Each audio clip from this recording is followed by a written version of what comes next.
Yes. Yes. Yeah! Oh, hello. I didn't see you there. Welcome to the Yip YouTube channel. My name is Rhiannon, and today I'm going to be doing a video on how to self-publish your novel on Blurb. I think this is the wrong background, actually. Alright, that's better. Blurb is a self-publishing platform that is completely free and online, and it gives you all the tools you need to lay out your book and get it printed and let other people order it too. This book was printed on Blurb and is just one of the many layouts you can choose. You can have hardcovers, soft covers, dust jackets, picture books, even like calendars and stuff. So yeah, there are a lot of options when using Blurb. So let's get into the instructions. First, you have to write your book.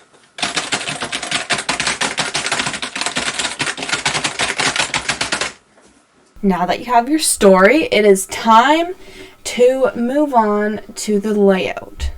So if you go to your search, blurb.ca, then that is where it is. You have to download Bookright. You go to Sell and Self-Publish. Down way at the bottom, you can press Get Started. So it doesn't matter what you choose right now, I don't think. Just click Create Your Book and get started for free and sign up, and it will lead you through the steps to download Bookright. Now I already have Bookright installed. It's pretty straightforward. Anyway, so you open up Bookright.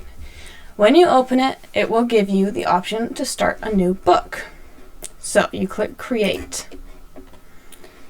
And I like to do Pro Design because that makes it much easier for me to customize it. So I do Pro Design next, and I choose what type of book I want. For now, we're going to do a trade book, 5x8, next. Paper options. You can choose whatever paper you want, and let's just do a soft cover for now. Next, project title, my book, start new project. If we want to put some photos later, we can do that, but for now we have all of these pages. Now if you go to layouts, you can find loads of different layouts for different types of things. This is a basic text layout, so I'm just going to be using that. And I'm pretty sure if I go like this, I can click that, and now all of the pages have that layout. Now I might not actually want that. See, I'm actually going to delete that because I want this to be a title page. So how about I find this layout, and we're just in the layouts menu right here, and I write my book, and you can align the text, do all of that type of stuff, change the size. I'm going to find a fun font. How about, no, that one looks good. My book by Rhiannon. I'm just going to put that and make a different font and smaller. Perfect. Look at that. Alright. So I'm going to say it has to start on this page. So obviously if you were actually making a book, it might have a lot more pages, all the different details, but this is just an example. You can figure that out. If you go to text flow, then you can make all of these flow straight into each other, and this means when you paste your story in the first text box, it will go all the way through and just continue until the end. Alright, we have created text flow, so we've gone to the bottom of the boxes and made each one flow into the next. So now, we go back to our story, Control A, Control C to copy the whole thing, and paste.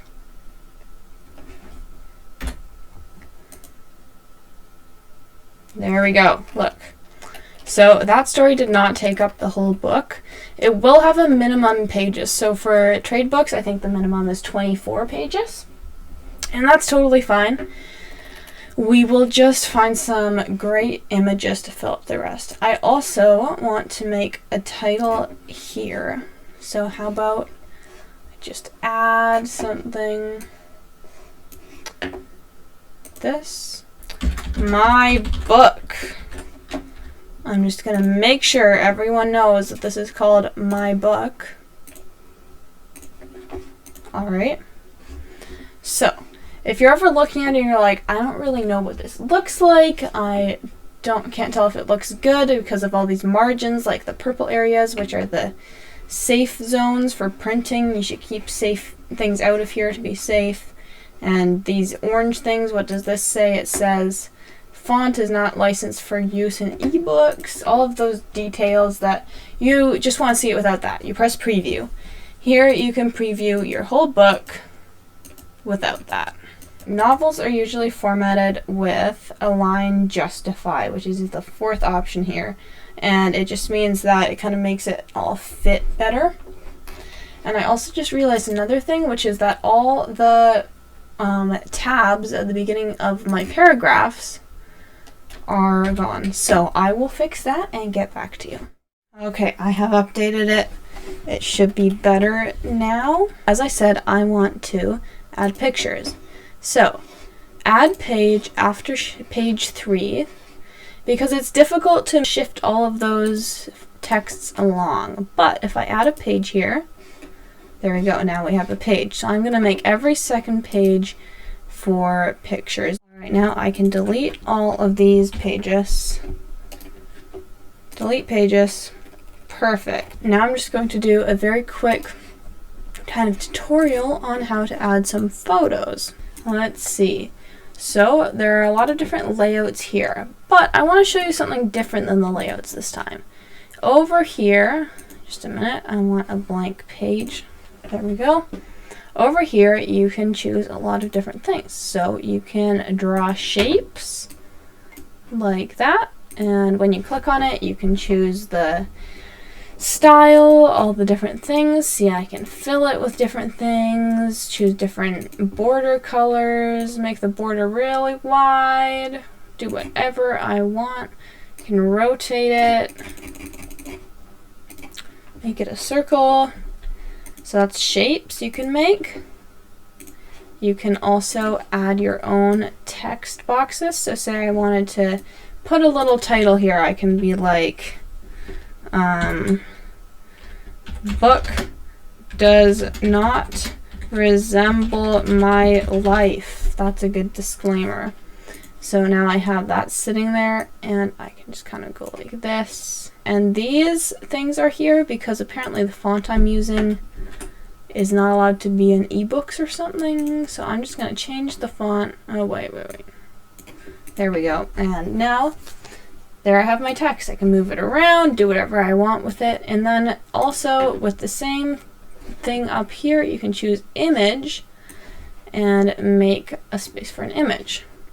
Now I'm going to go find some great photos and fill up this bar. So to find photos, you click here, browse for photos, or you can download photos, add photos from our desktop. So I will be back when I have a nice selection of photos. Alright, so I have imported all of these lovely photos, which are from the book I actually published on here. And today I'm just going to use them as examples. So, for instance, I can take this candy cane and drag it in here. Fill to frame, fit to frame. I'm going to choose fit to frame for this because that works better. And there's always a warning. This says low image resolution, but really you don't need to worry about it most of the time. The warnings, it's nice that they're there in case you miss something, but really they're usually not too important.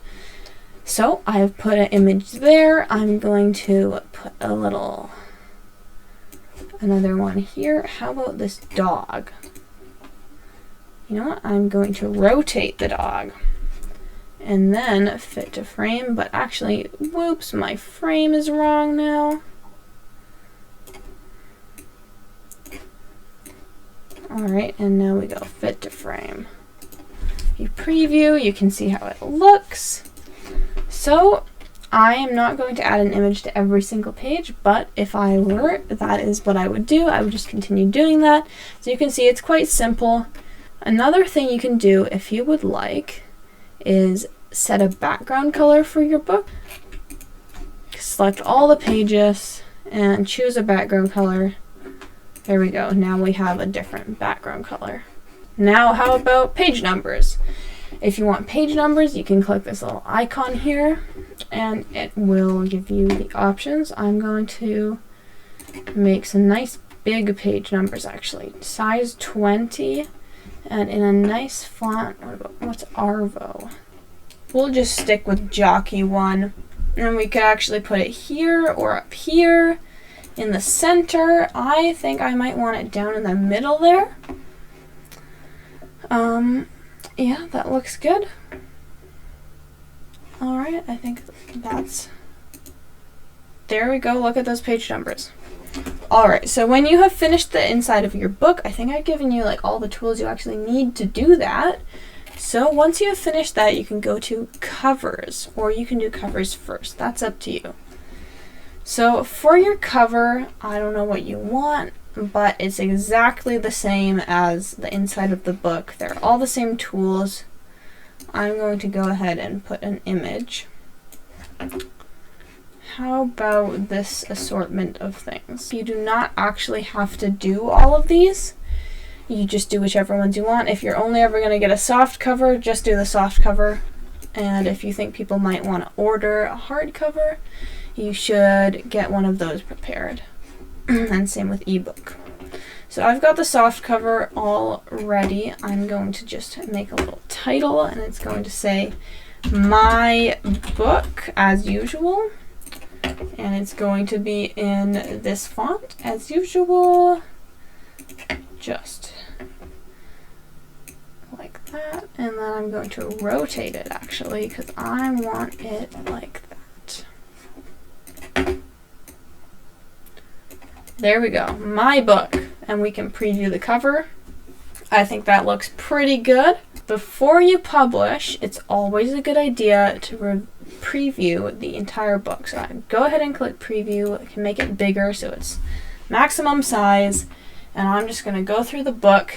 And if I were not just doing a tutorial and I was actually publishing a book, I would read through the whole thing, make sure everything's aligned properly, and just kind of proofread the entire book. And there's the end of the book. All right, so I think we're ready to publish. Ha! Upload. Potential for blank pages. You may have 2 to 6 blank pages added to the end of your book. To prevent blank pages, your page count... Okay. It's okay. I have a fine number of pages. I understand. Thank you. My book. The story of a book. Perfect. By Rhiannon. Assign free ISBN. You get your own ISBN code. Yes. Save. Let me just type a super secret password here. Alright, okay, we're finally ready to upload it. So, we are going to not get any of these. Good, alright. Next. So, do we want to fix, this will show you spelling mistakes it thinks you've made. Usually it will take every name in your entire book and put it here and say, it's a spelling mistake. And I'm just going to press skip spell check because hopefully you've already spell checked your whole book by the time you're doing this. But you can make use of that if you find it useful. I don't know. Next. This shows you errors that have appeared. Content on last page of book. Liberation serif, font not licensed. That's okay because I'm not actually doing this.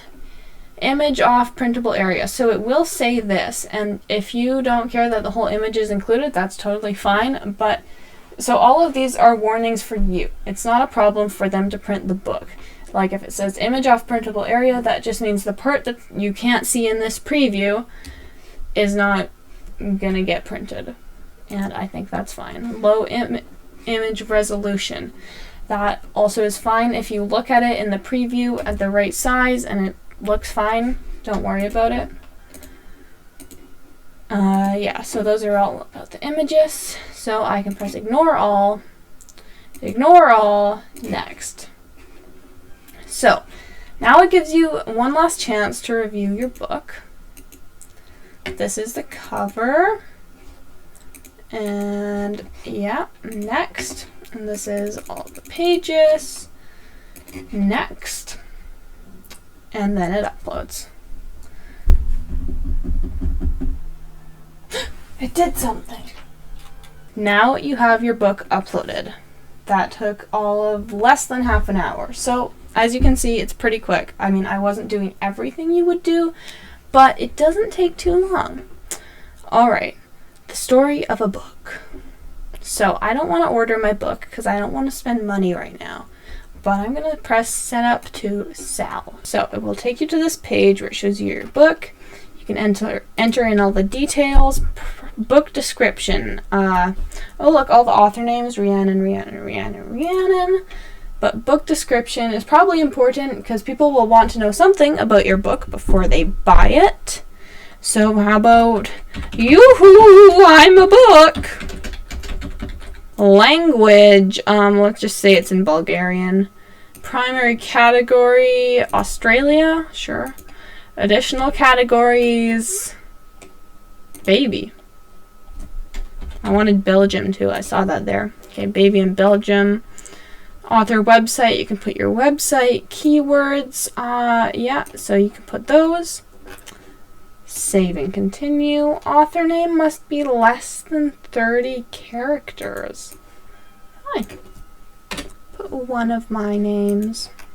Here's where you choose how much profit you want to make. So this is the base cost. This is what Blurb takes from it for the cost of printing and employees and everything and wages. So it's going to cost $5.09 plus whatever you put here. So right here, this is your profit from each sale. So, I don't know, $100, how about? That'll $105.09 for each copy of this amazing book. And then you'd go to privacy and sharing, which is the last step. You can change the availability of your book. Invite only. Only people with a link have access to the book. Publicly available. Make book publicly available on the Blurb bookstore. So you'll probably want that if you're trying to sell your book. You can turn on a book preview where people can see preview of your book. You can post it on Facebook or on your website or blog. This is the link to your book. If this was public, which it is not right now because I'm not publishing this, you could go to my projects right here. Oh, it's even here. So these are all of the books I've made. You can see them all here. You can click order book or sell my book, and you can market it. The thing about Blurb is it's not going to do the marketing for you. If you want people to buy your book, you're going to have to go on whatever social media or make an ad or whatever to promote it. But this is where it will get printed. So if you go to the page of, say, one of the books that I've made in the past, let's say Bertress, you can see here, anyone can see this page now. You can send people the link and they can choose soft cover or hard cover, add to cart. And it has a description, my website, about me, other books by me. And that's what your book will be like. If you do this whole instructions, your book will be on Blurb and people can find it. For example, if you go to Bookstore and you search my book, Bertress, so anyone can do this. They go to blurb.ca and they search the title of your book. It'll come up, so anyone can find it on the internet. So that's all I have today. Thank you for watching. I hope you have a wonderful time publishing your book. Bye.